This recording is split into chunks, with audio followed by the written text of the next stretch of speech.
¿cómo están? Bienvenidos a un nuevo episodio de Jóvenes Politiqueros. El día de hoy serán testigos de una nueva dinámica en el programa, un debate frente a frente, figurando dos personajes bastante distintos en términos de ideas, pero que comparten la pasión por la cosa pública. Y partiendo por presentar a nuestro invitado, tenemos a Cristóbal Barra, 27 años, licenciado en Filosofía y primer vicepresidente del PPD. ¿Cómo estás? Hola Sara, muchas gracias por la invitación. Fernando, mucho gusto estar aquí con ustedes, disponible a debatir sanamente, respetuosamente y en democracia como lo podemos hacer en Chile. Excelente.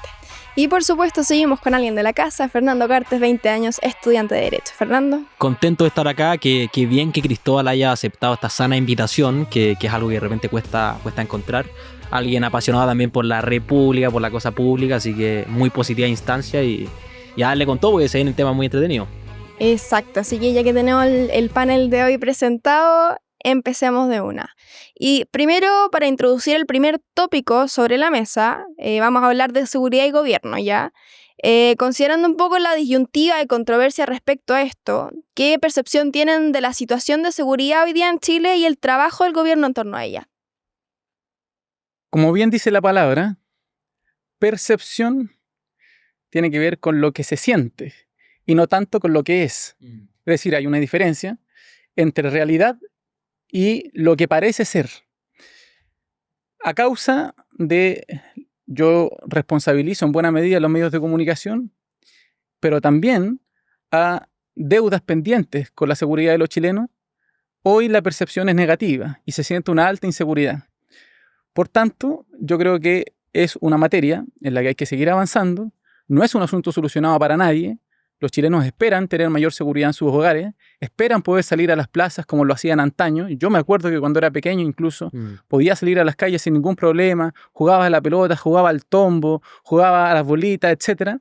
Tenía recreación en los parques públicos y ahora eso ya no es posible. Y no es posible porque el Estado, si bien hay una importante presencia policial y yo creo que ha mejorado la presencia policial, se ha olvidado de estar presente en las capas populares. Se ha olvidado de estar presente en las poblaciones. Y es ahí donde el narcotráfico, donde el delito ha tomado protagonismo. Por supuesto que no en todos lados, y tampoco busco caricaturizar, ni mucho menos estigmatizar a la población. Pero sí, el Estado ha faltado la presencia policial del Estado en las poblaciones, en los barrios populares, y yo creo que ahí hay una deuda pendiente en la que tenemos que avanzar sin duda alguna. Creo que diste en el clavo, porque yo tengo una valoración muy negativa de la situación de seguridad hoy día. Y diste en el clavo, me parece, en el sentir, en respecto a la percepción, porque me parece que esta neoizquierda que llegó al gobierno progresista, frente amplista, woke, es una izquierda que se basa en funcionar a las percepciones y al sentir. Es una izquierda que percibe, que siente, pero que a mi juicio tiene poco asilo en la realidad, la percepción que tienen respecto a la realidad. Y eso lo demuestran a través de ser un gobierno, a mi juicio, muy comunicacional, donde tratan en el fondo de defender su gestión y, como tú lo decías, bajo tus ojos hay una fuerte presencia policial y me imagino que crees que se ha fortalecido como oficialista, pero creo lo contrario. Y si nos vamos a los datos, eso nos lo demuestra que en el fondo la prioridad presupuestaria de este gobierno es la más baja desde el gobierno de Ricardo Lagos, en torno a las policías y seguridad. Mira, lo dije el otro día en un programa de televisión y lo vuelvo a repetir. El general Yáñez fue literal en su expresión. Este gobierno es el que más recursos ha puesto en beneficio de Carabineros.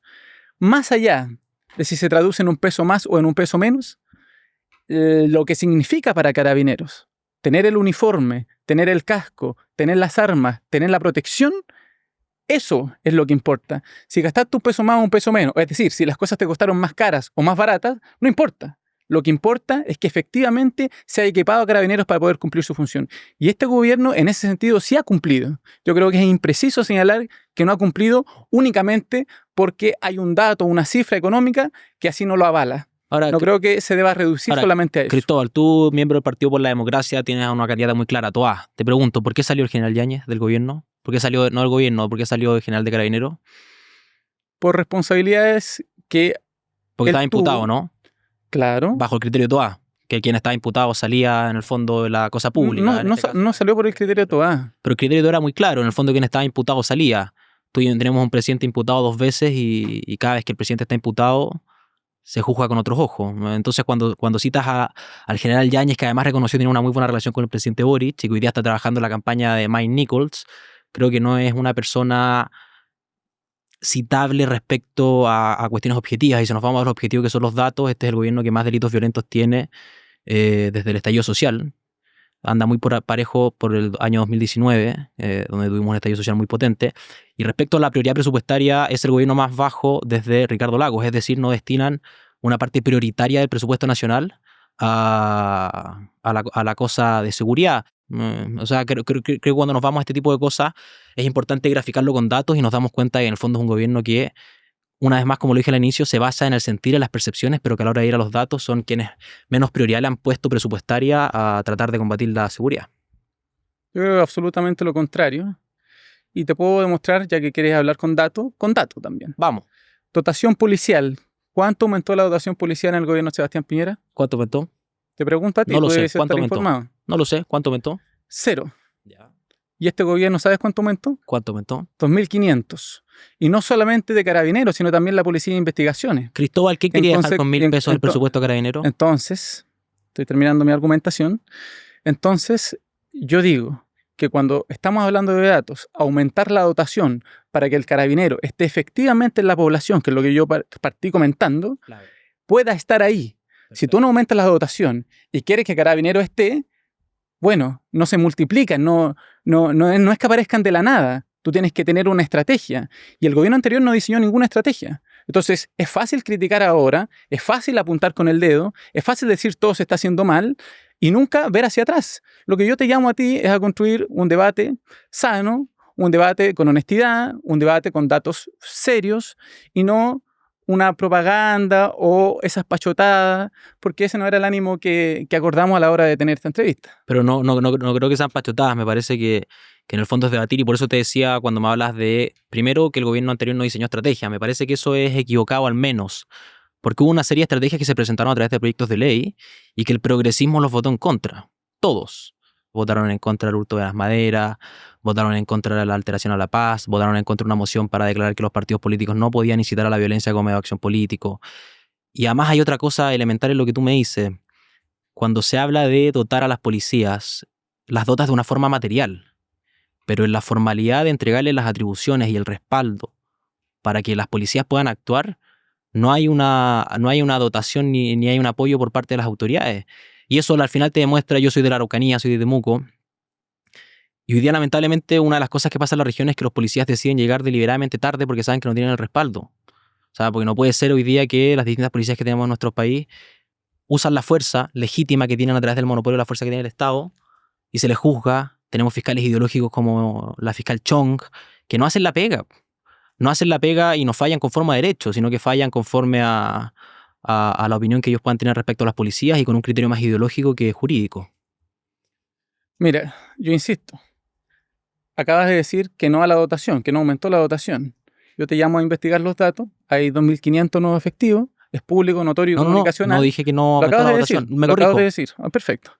Bueno, entonces, aclarado ese punto, no se trata Puede haber de que el dotación carabinero material, pero no formal. Era eso lo no que se iba. trata de que el carabinero únicamente pueda llegar. O sea, evidentemente la aspiración tiene que ser a que Carabineros llegue. ¿Cuál es el punto? Que muchas veces tenemos a carabineros cumpliendo funciones administrativas. Exacto. Incluso, y hay muchos carabineros que así lo han puesto en la palestra pública, los superiores de ellos les hacen cumplir funciones que no corresponden. Y por tanto, en vez de tener al carabinero ocupado donde tiene que estar, que es, como te digo, en los barrios, en las poblaciones, donde se comete la mayor cantidad de delitos y donde estamos perdiendo a nuestros jóvenes y a muchas de nuestras madres, porque como no tienen ingreso, entonces acuden al ingreso fácil. Yo creo que si es que se le exige al carabinero entregarse a labores administrativas o entregarse a lo que diga el mando, aun cuando eso no tenga ninguna utilidad pública, ahí el mando está cometiendo un error.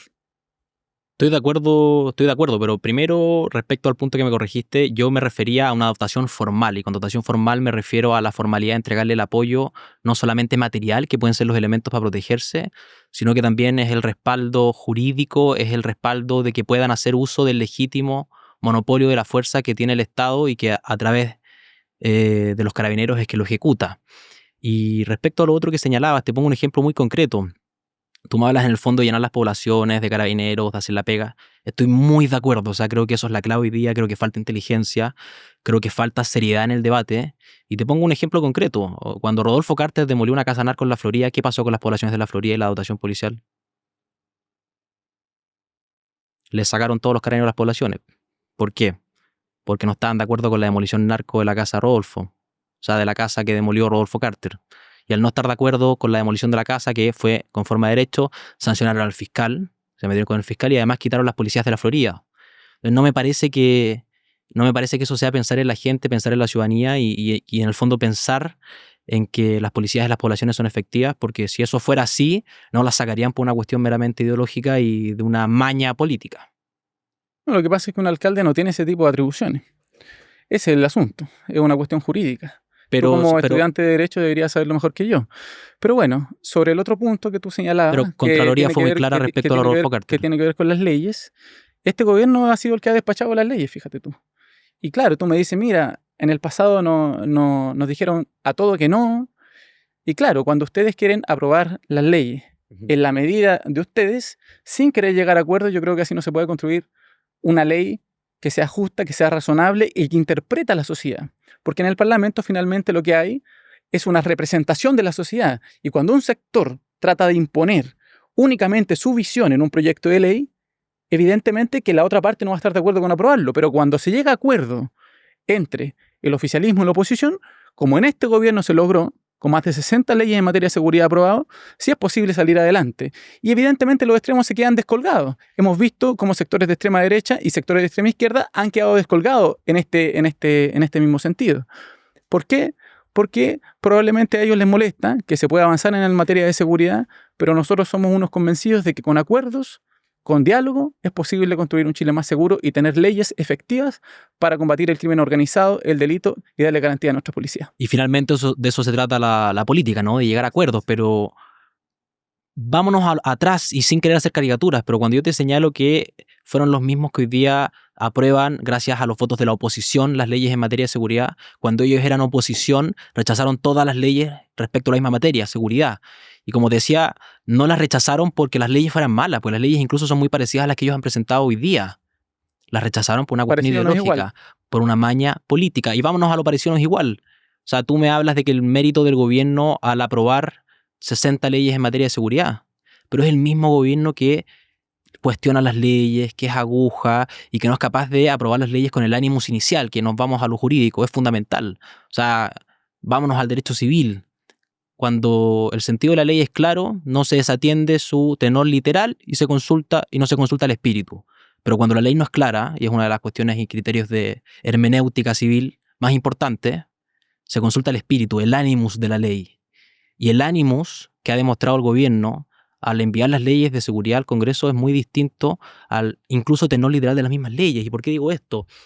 Porque son mañosos con cada norma que pretende entregarle atribuciones a los policías, porque son mañosos con cada norma que pretende endurecer las cuestiones de seguridad, ley de usurpaciones, ley Naim Retamal, darle más apoyo a Carabineros. Y es por una cuestión de continuidad de su trayectoria política. O sea, son los mismos que en algún momento quisieron dejar con 1.000 pesos, sí, 1.000 pesos el presupuesto Carabineros. Entonces no hay una coherencia entre el discurso, entre el envío de las leyes, entre el desarrollo, entre la discusión legislativa y finalmente lo que se jacta el gobierno era aprobado 60 proyectos, porque estos 60 proyectos, estas 60 leyes en materia de seguridad se han aprobado a pesar de este gobierno, a pesar de un gobierno que trata de forma mañosa de que el ánimo de las leyes se corrompa y que en el fondo no sea la intención inicial de realmente entregarle más atribuciones, entregarle más respaldo y entregarle una forma de hacer uso del monopolio legítimo que tienen las policías, de la fuerza.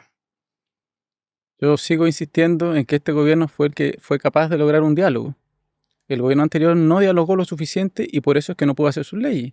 Te recuerdo que era un gobierno que tenía en su peor momento entre un 3 y un 6% de aprobación.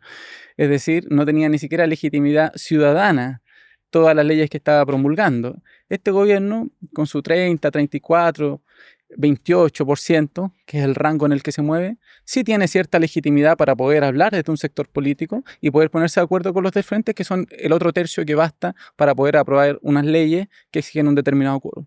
Pero pongámonos serios, pues, Cristóbal. O sea, militas en un partido donde el presidente del partido y del cual tú eres jefe de gabinete, el senador Quintana, amenazó al presidente Piñera con que si no hacían lo que ellos querían, o sea, que si no aceptaba un parlamentarismo de facto, no iban a gobernar. Eso no es así. ¿Tú votaste a prueba? Eso no es así. ¿Tú votaste a prueba?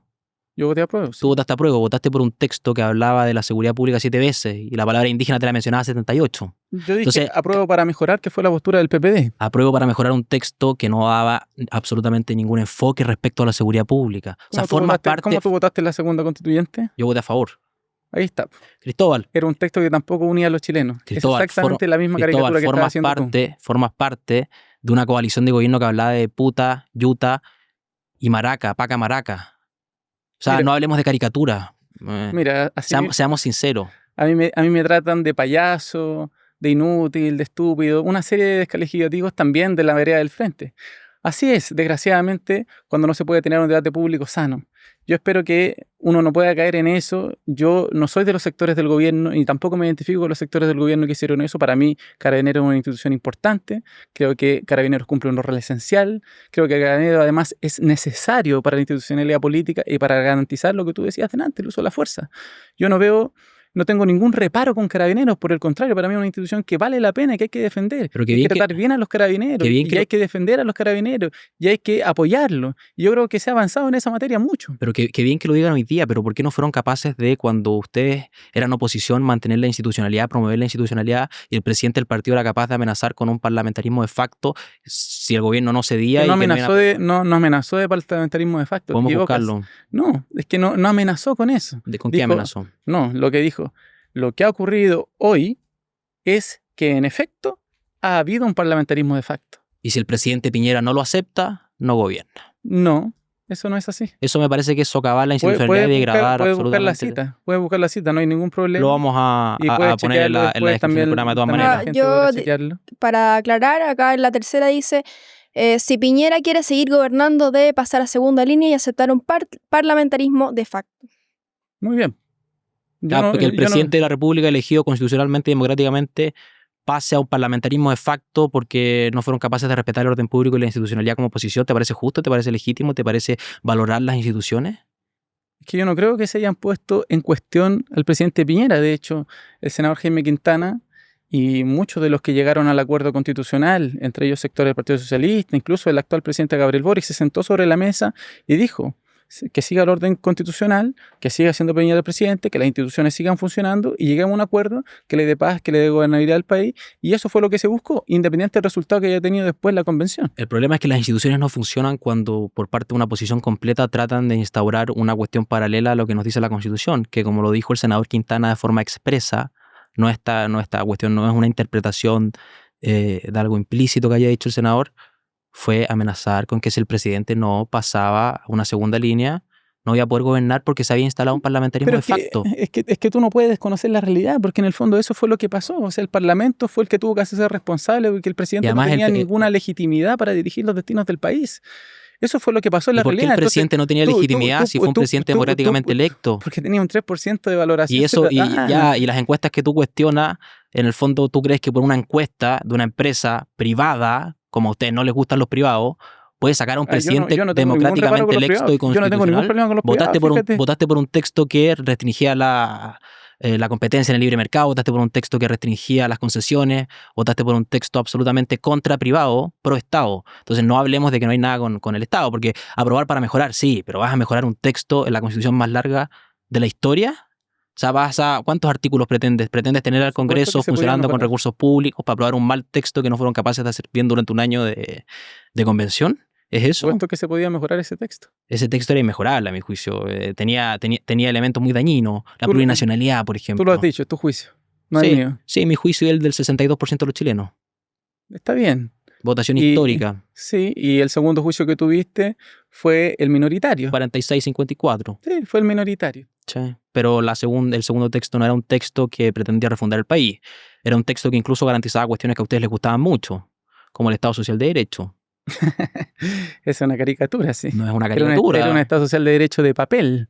Sí. Que no entregaba ningún derecho realmente a buena hora, que le da autonomía a los cuerpos intermedios de la sociedad. Y que privilegiaba, sobre todo, a que las personas más ricas se eximieran de pagar muchos de los impuestos que actualmente pagan y que terminan en el erario público, ¿Como en el las erario como las fiscal, en contribuciones? el erario fiscal, para después garantizar derechos sociales. ¿Como las contribuciones? Por supuesto. Lo falso.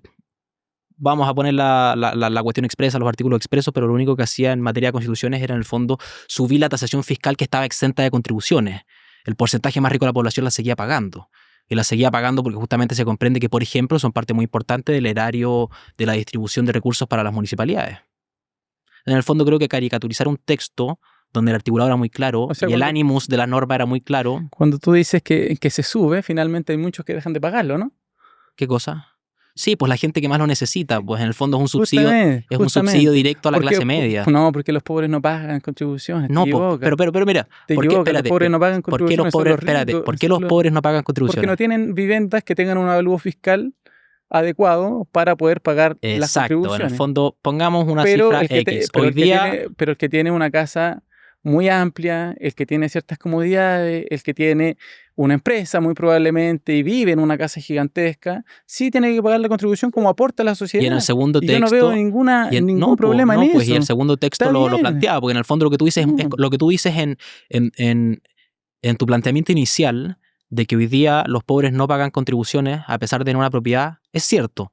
Porque en el fondo hoy día está legislado para que sobre una tasación fiscal baja, que se considera baja, bajo los estándares de la legislación, no se pagan contribuciones, ¿ya? Pero lamentablemente eso deja hoy día a mucha gente de escasos recursos, de clase media baja, de clase media emergente, a los que los impuestos la ahogan, no les permiten salir adelante, pagando contribuciones cada 3 meses.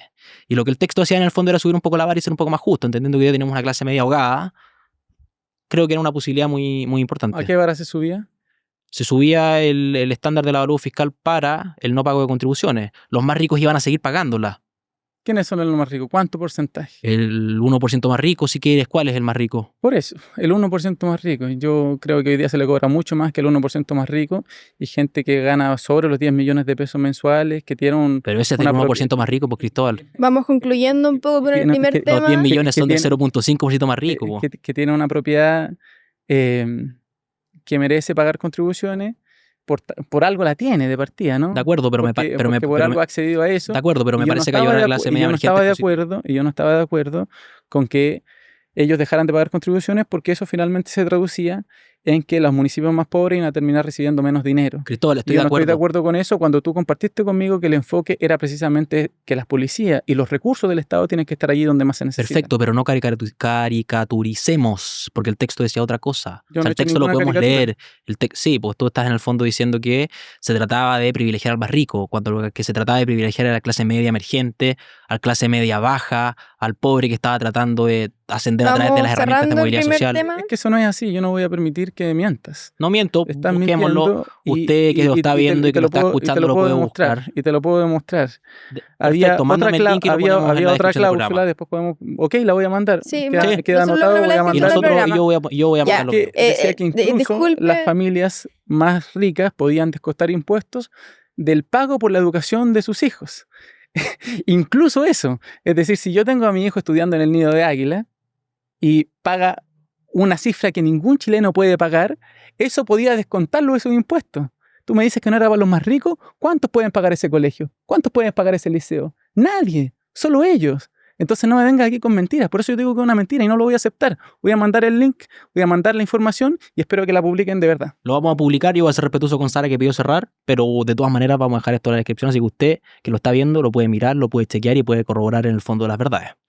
Vamos. Siguiendo con la pauta y enfocándonos un poco al siguiente tema, que es inmigración, y seguimos un poco con el gobierno, ¿qué opinión les merece el fenómeno de la inmigración que ha tenido Chile en los últimos años y qué les parece el manejo de los gobiernos anteriores y del hoy día presidente Boric? Fernando, partamos.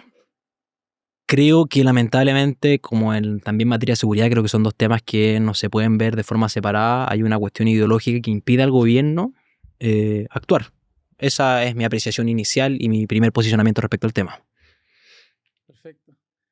Mira, yo creo que si Chile es un país al que llega la migración, es porque Chile es un país que ofrece cierta estabilidad. Muy de acuerdo, porque tuvimos unos 30 años muy provechosos.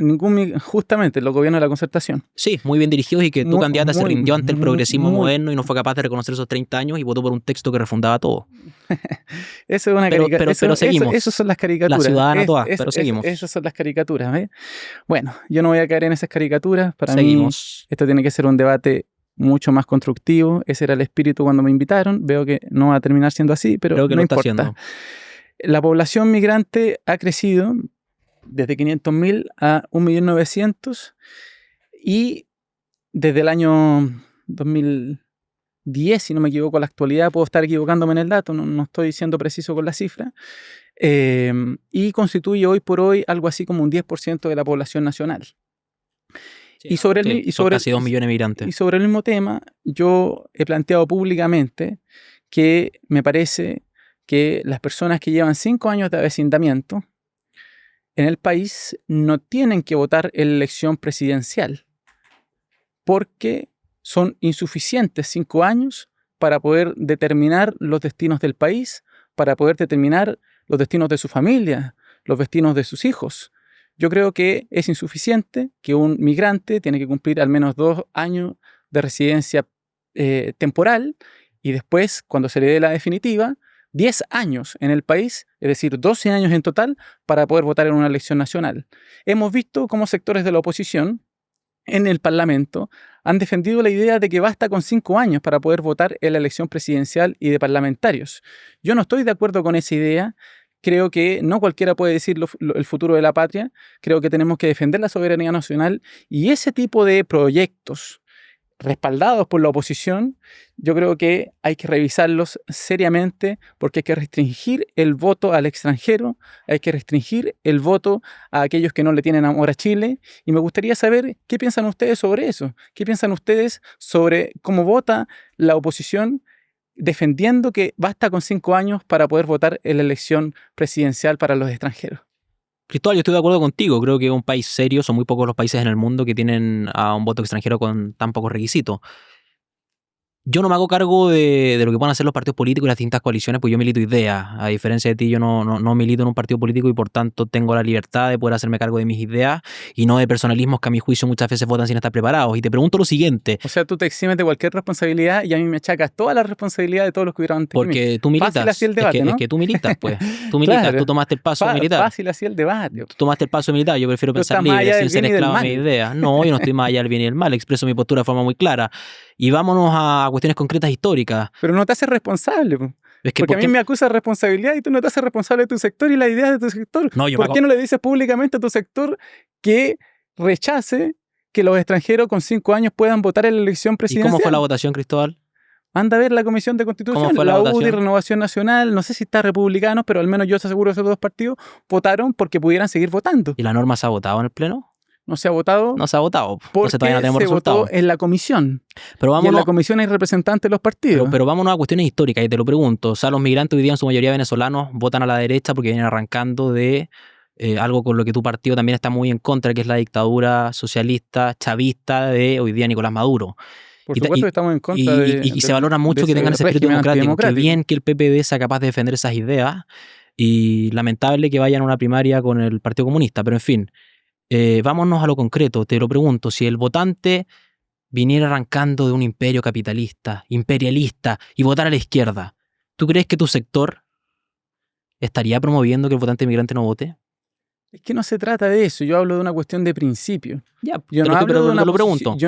posición contingente, lo mismo una posición de principio. Y mi posición de principio es que la soberanía se defiende y que no a cualquiera se le regala el futuro del país. Pero te lo pregunto, si el votante migrante viniera arrancando de un paraíso imperialista que no ocurre porque no ocurre en la realidad. Habría que definir ese país imaginario que del que tú hablas. viniera arrancando de Singapur, de Estados Unidos, que viniera arrancando de algún país con altos índices de libertad económica, cosa que no ocurre y escapan generalmente de los lugares socialistas porque no funcionan.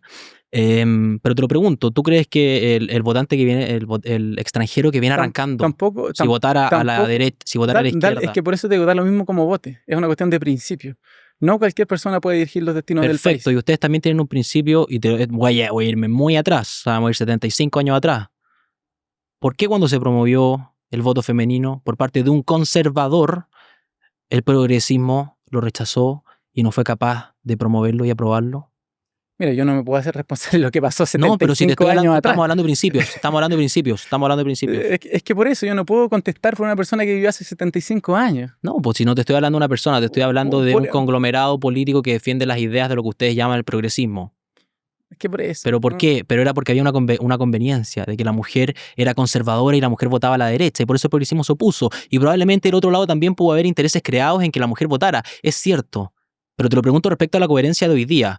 Porque hoy día ustedes quieren que el extranjero no vote.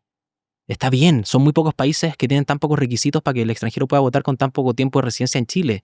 Pero si el extranjero los votara a Ni ustedes, siquiera era residencia, era asentamiento. pero si el extranjero los votara a ustedes, si el extranjero votara a la izquierda porque viniera arrancando de un país capitalista, cosa que no ocurre, ¿ustedes abogarían porque realmente el extranjero no vote? ¿O tendrían el Justamente, ánimo de yo la conveniencia mantendría la misma electoral? posición, porque por eso te digo, es una cuestión de principio. Qué bueno, qué bueno. Es lamentable que eso no tenga un correlato histórico, pero qué bueno que hoy día hayan dado el paso a promover principios sin importar el interés electoral que puede haber detrás por la posición de los migrantes. Yo estoy de acuerdo, te doy el punto. O sea, yo creo que los extranjeros no deberían votar. Veamos cómo vota mi sector en el Pleno. Pero como yo te decía, yo no me puedo hacer cargo de lo que pasa con Es que Osandoan, con los norma discos. se rechaza, la indicación se rechaza en la comisión. ¿Ya? Y cuando es rechazada la comisión, no pasa al pleno. No pasa al Pleno. Justamente, entonces no se puede votar en el pleno. Veamos si se vota en el Pleno. Es que no, bueno, el debate se va a volver a dar porque van a interponer una indicación ¿Ya? en la ley de migración. Estaba puesta en otra ley, no recuerdo exactamente cuál, te mentiría. Y ahí vamos a ver nuevamente cómo votan en la comisión. Yo te invito a estar vigilante al debate e Veámoslo. invito a aquellos que nos ven a estar vigilantes al debate y ver cómo votan aquellos que dicen defender al país y que hablan una serie de cuestiones contra los extranjeros que después no se corresponden con su votación en el Congreso, porque es fácil alardear, hablar para la televisión, pero es otra cosa con guitarra, es otra cosa cuando tienen que votar en el Parlamento. Oye, Así es. un segundo, me gustaría introducir una pregunta respecto al mismo tema para generar un poco más de discusión al respecto. ¿Qué hacemos con la inmigración ilegal? Tomando Coca-Cola al mismo tiempo porque estamos secos. ¿Qué hacemos con la inmigración ilegal? Es un asunto complejo. ¿Ya? Ningún gobierno, ni el presente ni los gobiernos actuales, pudieron hacerse cargo del asunto migratorio. Además, yo no soy una persona que rechace la migración y que diga vamos a poner un muro, vamos a poner una zanja. Yo creo que incluso cuando se ponen muro y zanja, la migración sigue existiendo. De lo que se trata es de que el país sea capaz de resguardar efectivamente la frontera, de que tenga una mejor vigilancia, de que existan todas las capacidades para el ejército, para carabineros y todas las fuerzas que ayudan en que no entren los migrantes ilegales. Y por supuesto que ahí ha habido deficiencias, pero no solamente en este gobierno, es una deuda que arrastra Chile. Yo creo que de lo que se trata y de lo que tenemos, en lo que tenemos que avanzar es precisamente, como decía al principio, de ponernos de acuerdo en estas materias.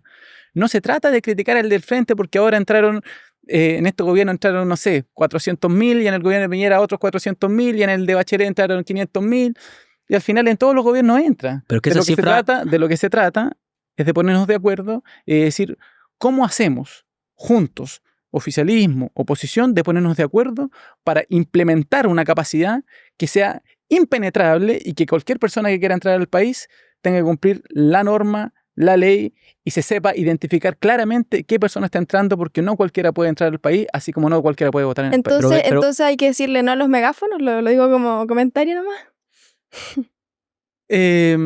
O sea, los megáfonos son un mecanismo disuasivo, ¿ya? O disuasor, pero no solucionan el problema. Pero no solucionan el problema. Cristóbal, vámonos a los datos. Es equivocado lo que dijiste respecto al ingreso de inmigrantes. Durante los primeros 2 años de gobierno del presidente Boric han entrado 124.000. Durante los 4 años de gobierno del presidente Piñera entraron 87.000. Y entraron 87.000 a pesar de la oposición que tenía el presidente Piñera, que era una oposición muy dura respecto a temas migratorios. Recordemos que quien hoy día encabeza el gobierno del cual tú eres parte, porque eres parte de la coalición oficialista, decía que el problema de Chile era que había muchos migrantes. Y cuando el presidente Piñera hablaba de que el aumento de las bandas de crimen organizado eran en gran responsabilidad por el aumento de la inmigración ilegal en Chile, el presidente de hoy, el presidente Boric, salía a decir que no era bueno estigmatizar y que era el colmo, que era ridículo que el presidente Piñera lo hiciera. Entonces, cuando tú hablas de solucionar el problema, estoy de acuerdo, hay una responsabilidad compartida entre los diferentes gobiernos, pero también hagámonos cargo del rol que tenemos cuando somos oposición, porque la oposición de este lado ha votado 60 proyectos a favor en materia de seguridad para que tu gobierno pueda tener y ejecutar qué es lo que debe hacer y no lo hace. Pero cuando ustedes eran oposición no lo hacían, y lamentablemente tuvimos y sufrimos hoy día las consecuencias de eso. Mira, yo soy nuevo en política. Ocupo hace poco la responsabilidad de ser el primer vicepresidente del PPD. Felicitaciones. Antes, muchas gracias. Antes de eso no lo era. Así como yo no te puedo enrostrar a ti lo que hicieron otros en el pasado, yo preferiría, y te agradecería, que no me enrostrara a mí lo que pasó hacia el pasado, lo que hicieron otros en el pasado. Por supuesto que yo puedo argumentar, puedo debatir, pero de lo que no se trata es de criticarte ni de que tú me critiques. De lo que se trata es de ver cómo construimos las capacidades para que podamos resguardar nuestra frontera y para que no cualquiera pueda entrar al país. Estoy totalmente de acuerdo, pero sobre el mismo punto, el ingreso por paso no habilitado alcanzó su punto más alto en 2021. ¿Tú sabes quién gobernaba en 2021? Piñera. Piñera. ¿Y sabes después de qué evento ocurrió eso? Cuéntame. Después del famoso cucutazo. Perfecto. Cuando Piñera fue a invitar a los venezolanos y en Colombia, en la frontera con Colombia, a que pudieran ingresar al país. Ahí es cuando hay el mayor ingreso, 2 años después, el mayor ingreso irregular al país. Y te cuento también que los ingresos irregulares han disminuido un 49% respecto del año 2021. Entonces, tú podrás utilizar todos tus datos, tus cifras, y podemos discutir sobre un dato más, un dato menos, un número más, un número menos, pero como te digo, la invitación que yo te hago y la invitación que hago a cualquier chileno que busque solucionar efectivamente el problema es no caer en la caricatura, sino ver cómo nos ponemos de acuerdo para solucionar este problema. Perfecto, vamos a lo concreto, el cucutazo.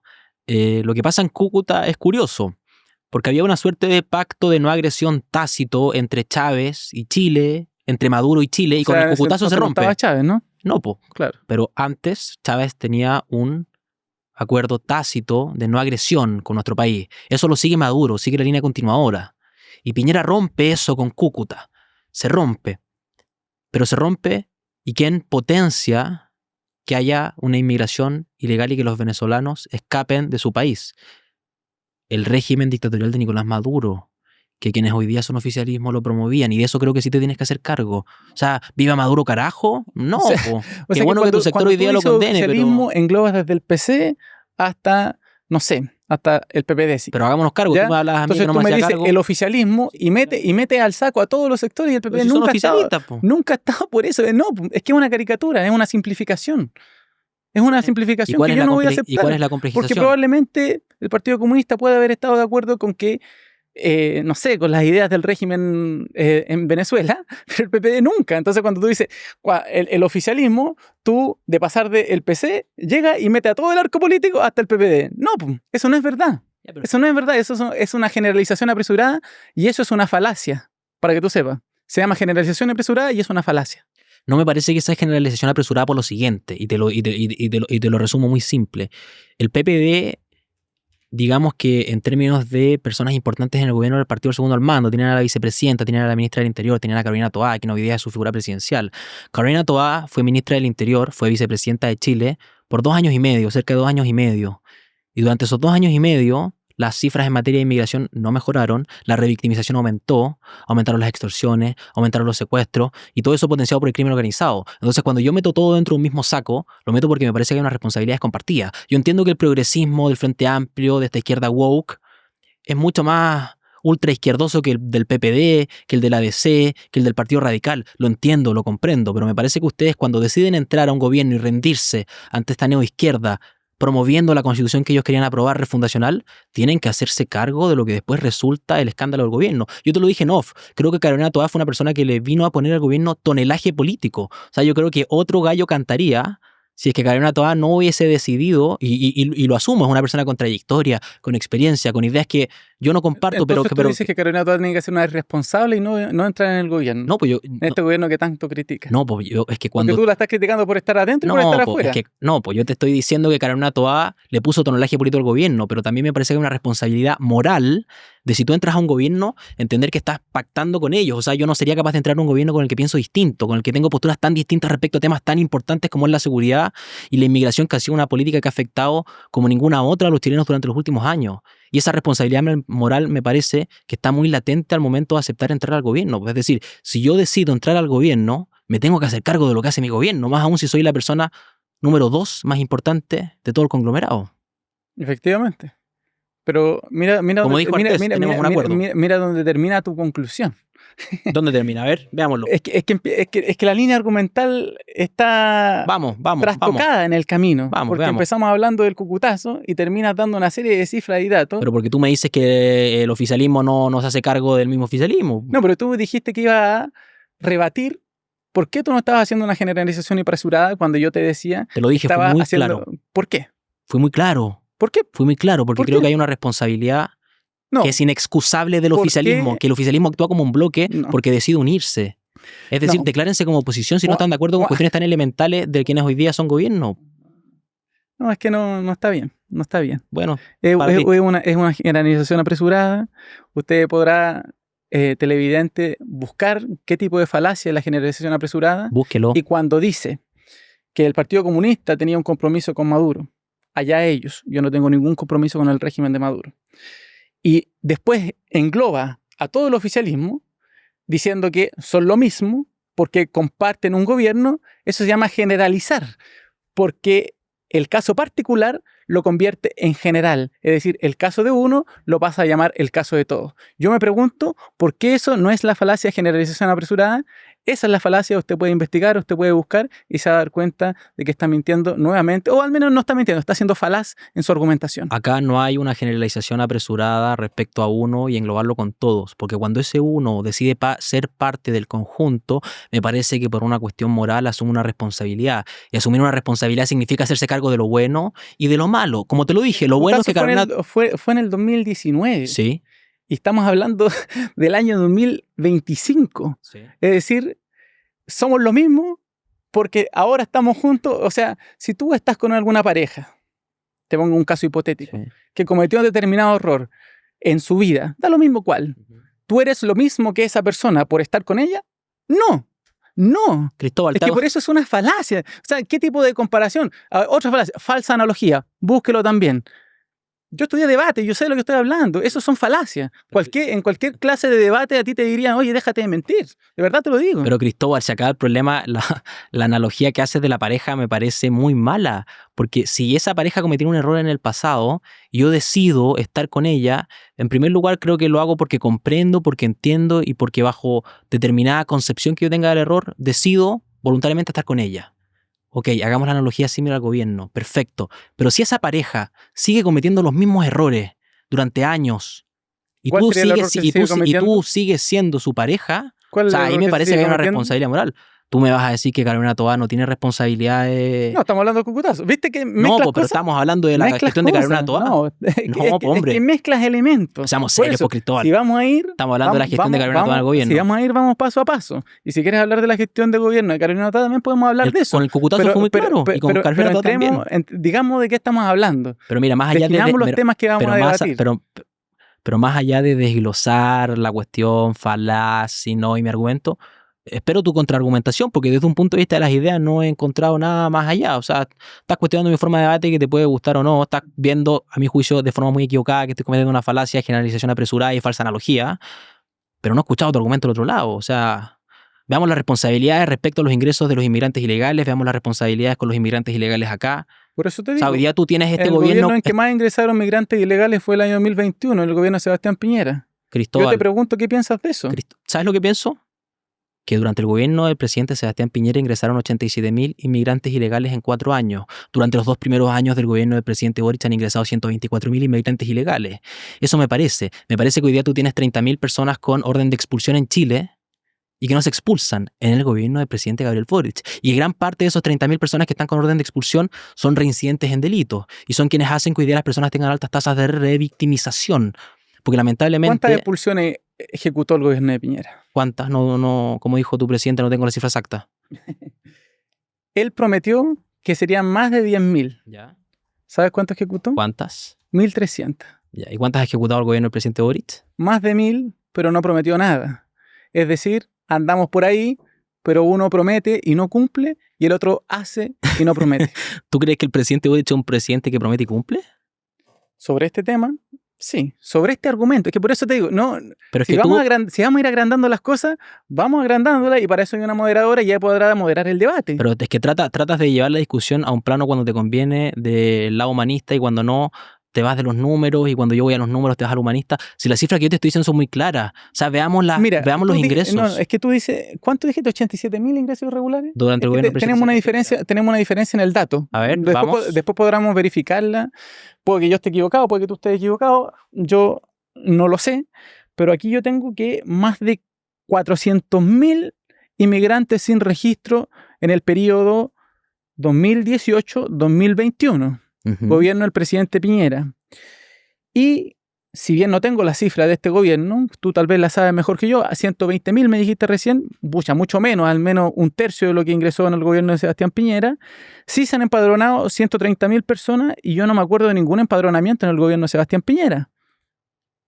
Voy a la cifra real de la PDI, que indica que durante el periodo comprendido entre el 2022 y el 2024, los ingresos ilegales alcanzaron los 124.887 casos, una cifra que supera de manera holgada la registrada durante la suma de los 4 años anteriores, 87.792, 4 años anteriores que corresponden al gobierno del presidente Sebastián Piñera y 2 años posteriores que corresponden al gobierno del presidente Boric. Así, el total de personas extranjeras en Chile, según estimaciones del Instituto Nacional de Estadísticas y el Servicio Nacional de Migraciones, supera los 1.9 millones. Cifra de la PDI. O sea, yo acá no te estoy dando la fuente, te estoy dando la cifra, te estoy dando el conjunto de los ingresos de los 4 años en el gobierno del presidente Piñera y el de los 2 primeros años del presidente Boric, que es sumamente mayor a la de los 4 años del presidente Piñera. Por eso yo partí señalando que podíamos verificar estos datos. Puede que yo tenga el dato erróneo, puede que tú también lo tengas. Tú dices que tienes una fuente, pero lo que sí es claro, y también está en datos públicos de la Policía de Investigaciones, es que cuando asume Sebastián Piñera habían ingresado 1.200.000 extranjeros y cuando él se va, 1.600.000. Yo no sé cómo ahí caen los 87.000 que tú dices. Habría que investigarlo bien. Veámoslo después, podamos revisar los datos. Te estoy citando no, a está la Policía de bien, por eso te digo, yo no me caso con los datos que estoy dando, son los datos que tengo y podemos revisarlo, después también la audiencia podrá verificarlo, ¿no? Excelente. Ahora que terminamos esa parte del debate y que fue patente, hay que introducir el siguiente tema en pauta, que es, como ya hicieron un poco de spoiler antes, oposición, oficialismo. Cristóbal, tú como oficialista, ¿qué opinión tienes hoy del gobierno y del rol de la oposición? Mira, yo siento que este gobierno ha logrado avanzar mucho en materia social. Eso no quiere decir que yo sea de las personas que se aplaude, que diga que está todo bien, que Chile es la panacea, que estamos mejor que otros países del continente. No.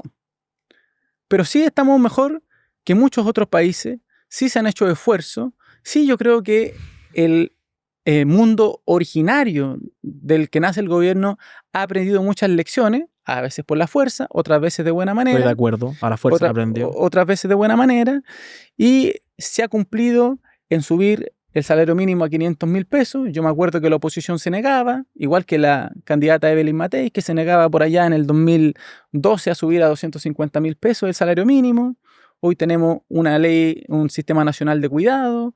Hoy tenemos una ley para los niños con trastorno del espectro autista.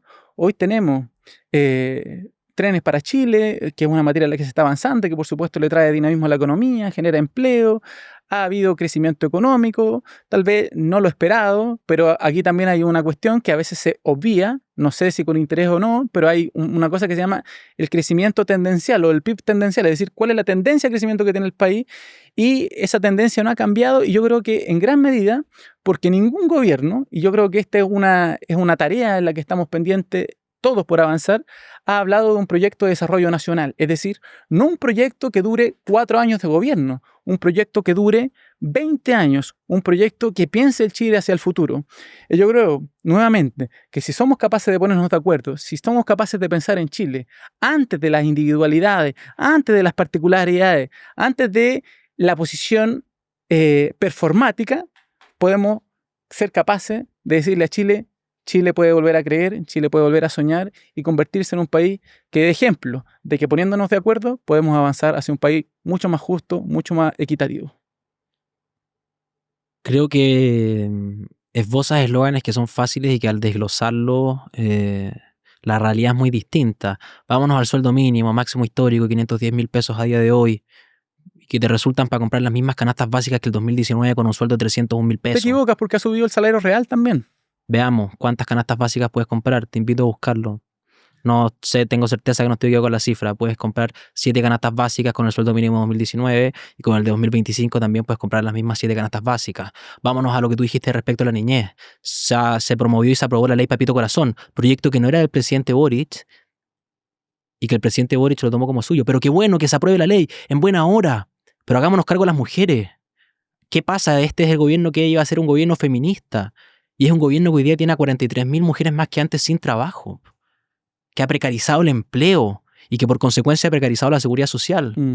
Entonces vámonos al desglose de los eslóganes fáciles que tienen un asidero muy distinto en la realidad versus en el papel y en la papeleta. O sea, la ley de las 40 horas, qué bien, pero la ley de las 40 horas sin potenciar la productividad de un país que tiene una productividad 3 veces menor a los países que se admiran de la OCDE. O sea, vámonos a lo serio.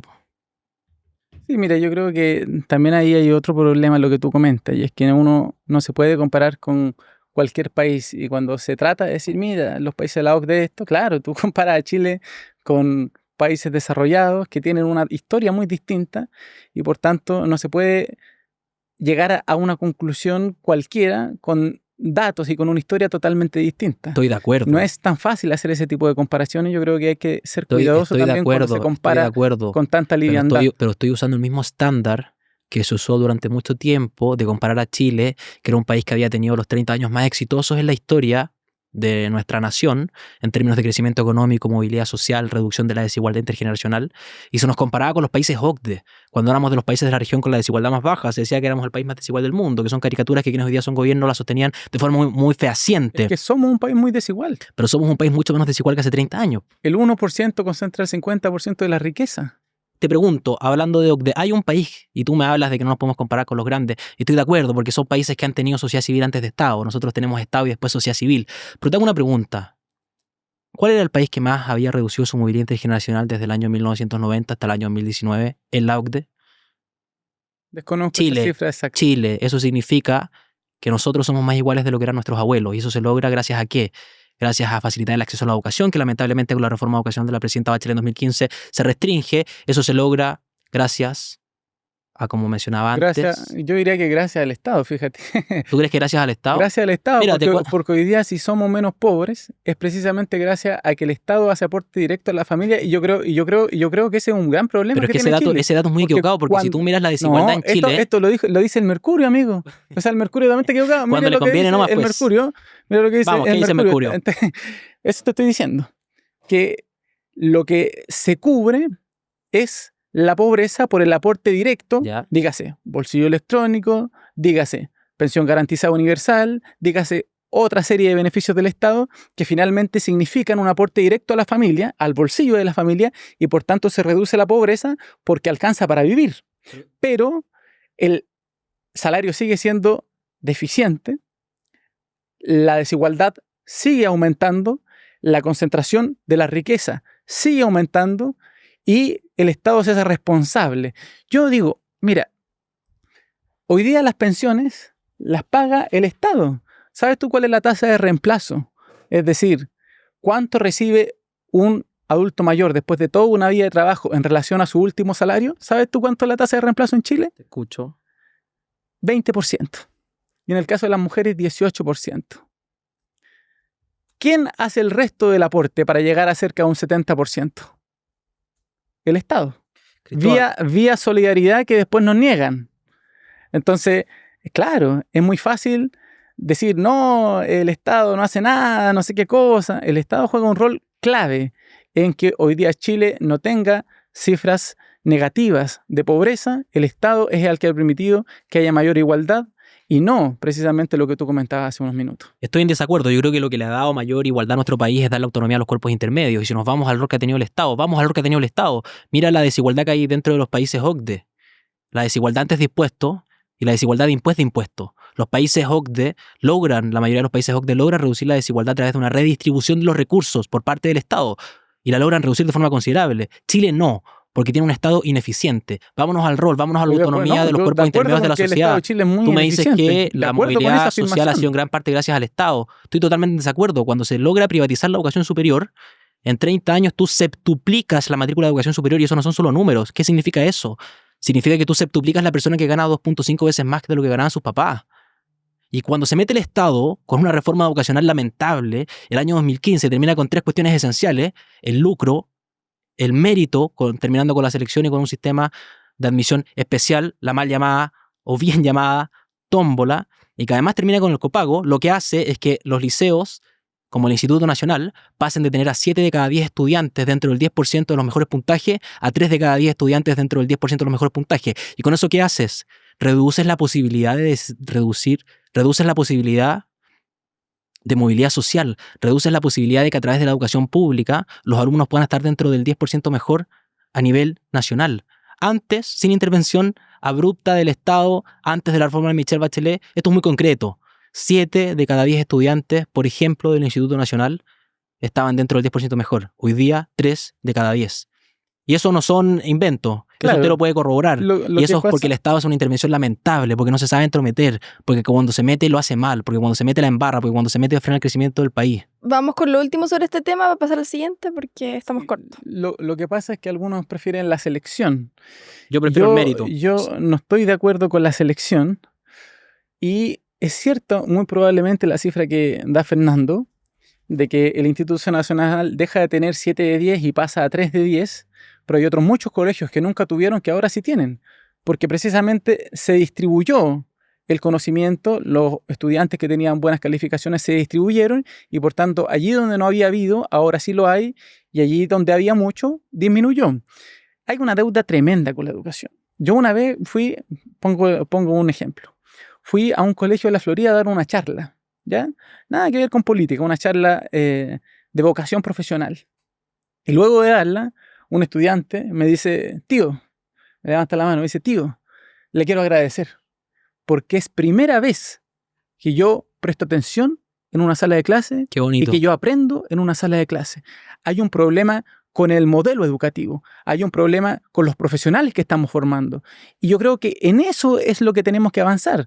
Pero esa crítica de sistema, oye, es que disminuyó el Instituto Nacional, pero evidentemente, porque se redistribuyó el conocimiento, o los jóvenes que tenían buenas calificaciones y que después le iba bien. Es decir, hoy día tú tienes uno bueno de 40 y eso me parece que le hace mucho daño porque se genera un efecto rebaño negativo, se pierde el afecto societatis. Y te voy a cito a Tocqueville, que es un autor que respecto a esta conclusión les podría gustar. Tocqueville habla que el individualismo extremo en las sociedades destruye la cohesión social. Y estoy de acuerdo, está bien dar la autonomía a los cuerpos intermedios de la sociedad, autonomía al individuo, pero me parece que concentrar en vez de tener un efecto rebaño donde 7 de cada 10 están en el 10% mejor, pasas a tener a 3 de cada 10 en el 10% mejor, pero tú crees que redistribuyendo eso a otros colegios sin generar el efecto rebaño y contaminando a ese buen alumno, genera un individualismo negativo que lamentablemente destruye esta cohesión social. Que yo no sé si los otros jóvenes contaminan. Mira, fíjate la expresión. Basta con ver los resultados. Es que por eso, mira el término, es decir, que los jóvenes que no tienen buenas calificaciones, que no han recibido una buena educación, contaminan, no estoy hablando de... dice Fernando, al estudiante que tiene buenas calificaciones. No estoy hablando de calificaciones, estoy hablando de destruir, estoy hablando de variar la violencia, estoy hablando de la destrucción, no estoy hablando de las calificaciones. Ya, yo lo voy a cortar ahí porque nos queda muy es poco una tiempo, metáfora muy discúlpame. fea. Sí, no estoy de acuerdo con ella. Lo podemos discutir usted mucho no más. en la casa, usted lo no, déjame el último dato. Respecto de, ¿tú sabes cuántos de los 100 colegios mejores en CIMSE, o sea, en la PAES, ¿cuántos son particulares pagados? Sí. ¿Cuántos? El 98. El 98 de 100. ¿Cuántos son particulares subvencionados? 1. Municipal. ¿Y cuántos son municipales? 1, ¿cierto? Ya, pues eso después de qué, de la mala reforma vocacional que promovieron ustedes, pues, Cristóbal. Yo, discúlpeme, pero no les puedo seguir dando tiempo, discúlpeme, pero no están diciendo postproducción. Dale, déjalo, vamos. Cortito. Eso ocurre porque a un estudiante le ponen muchos recursos mensualmente para poder estudiar, tiene lugares de esparcimiento, tiene salas de ciencia, tiene una mejor educación, tiene muchos profesionales, no faltan profesores, no faltan directores, hay una serie de capacidades con las que cuenta la educación particular pagada, mientras que la educación municipal que se instaló en la dictadura ha destruido la educación y es precisamente eso lo que ha venido a cambiar la reforma que hubo en el último gobierno. Y qué bien que los que tenían patines los sigan teniendo, me da lo mismo. El problema es que los que no tienen patines hay que ponérselos. Y lo que decidió el ministro Izaguirre de Muy la bien, presidenta Bachelet, decidió sacarle los patines a los que los tenían en la educación pública y a los que no los tenían también. Es decir, dejó a todos sin patines, aumentó la brecha porque los de los privados siguieron con patines. Y es la misma metáfora que usó el ministro. Y eso me parece que le ha hecho mucho daño al sistema de educación pública completo. Ya, estamos de hecho nos pasamos del tiempo, así que la última pregunta, el último tópico lo vamos a dejar como una pregunta muy rápida. ¿Ok? Y en torno a candidatos y elecciones. No nos vamos a ir a enfocar tanto en los casi 200 precandidatos presidenciales. Simplemente hacerles una pregunta a cada uno. Cristóbal, tú como vicepresidenta nacional del PPD, ya tienes a tu candidata, ¿verdad? Por supuesto, Carolina Toá Morales es mi candidata, la candidata mejor posicionada del oficialismo, la candidata que ha demostrado, según la misma palabra de Borja, seriedad. Fernando. O sea, es que vi el programa anterior y había un joven que se llama Borja Fernando. Ha demostrado capacidad, ha demostrado darle seriedad a este gobierno, ha demostrado compromiso, ha demostrado que es capaz de sacar la idea adelante. Y hoy, en algunas encuestas, como la encuesta de la Cosa Nostra, marca 37% de los votos versus 24 de Matei versus 24 de Kaiser. Esa es la encuesta, por cierto. ¿Tú le crees a la Cosa Nostra? Es la encuesta que tiene la mejor evaluación en términos históricos, es decir, es la que más le acerta los resultados. No así la Academ, que bien conocemos los resultados que ha dado y las veces que se ha equivocado y sabemos también para quién ha trabajado. Curioso, Fernando, porque la misma encuesta Cosa Nostra es la que te dice que un 85% de los chilenos considera que vivimos en una crisis. Una crisis, en términos de seguridad, potenciada por tu candidata presidencial, que estuvo 2 años y medio a cargo de la seguridad, y lo único que hizo fue aumentar las cifras de revictimización, aumentar las cifras de secuestros, de extorsiones, sin poder hacer que los chilenos tengan seguridad, que no se tengan que guardar en la casa a las 6 de la tarde. Y siguiendo la misma línea, tú le crees a la Cosa Nostra, creámosle a la Cosa Nostra, hay que revertir la tendencia de que según esa encuesta Carolina Toá marca 37 puntos y estaría liderando las encuestas y la carrera presidencial. Y si le vamos a crear a la Cosa Nostra, creámosle para todo. Es la misma encuesta que te dice que un 85% hay algo que valora a la chilenos. gente entonces de Carolina Toá, a pesar de todo lo mal que tú ves el mundo. ¿Tú Ya. lo puedes ver así? Yo Yo lo veo de otra forma. El tema está para debatir mucho más tiempo, pero se nos acabó hace como ya 10 minutos el tiempo, así que unas últimas palabras de cierre. Intenso. ¿Alguno que quiera empezar? No, yo daré las gracias a Cristóbal por venir. Creo que son instancias que suman mucho. Creo que aporta al debate una persona como Cristóbal, más allá de que tengamos diferencias de opinión. Creo que suma que haya gente que a través del pensamiento crítico y que a través de exponer ideas, datos, cifras, de reconocerle puntos al otro, sea capaz de estar interesado en la cosa pública, de sumar desde la postura que sea, pero con responsabilidad cívica. Me gusta usar la metáfora del martillo. O sea, con el martillo tú puedes construir y puedes destruir mucho. Y me alegro que estés usando el martillo más allá de tus ideas para tratar de construir a través del respeto y la responsabilidad cívica un debate que puede tener caricaturas, puede no tenerlas, pero que creo que suma mucho a la discusión porque se exponen 2 puntos de vista, se contrastan y se les da espacio a través de programas como este. Muchas gracias por la invitación, Sara, a la producción que estuvo detrás de esto, a los trabajadores que estuvieron detrás de esto, también a Fernando, porque a pesar de que la discusión a momentos se fue acalorando, fue un debate sano, no hubo insulto, y eso es lo importante, poder debatir, a veces si las ideas nos apasionan, ser capaces de expresarlas con esa emoción que nos traen, pero sobre todo hacerlo en el marco del respeto, del diálogo y de la amistad cívica. Yo espero que Chile pueda seguir avanzando a ser un país que le ofrezca dignidad, que le ofrezca justicia, que le ofrezca mayor igualdad y que le ofrezca derechos sociales a su pueblo. Por eso voy a seguir en política y por eso no soy un joven politiquero, soy un joven político. Eso, bien por el debate. Y ahora, finalizando este gran debate, darles las gracias a Cunia Studios por siempre recibirnos tan bien. Eso. Y un saludo a todos los que nos están viendo y que se quedaron hasta este momento, que nos comenten ahí qué les pareció el debate y nos vemos en un próximo episodio. Chao, chao.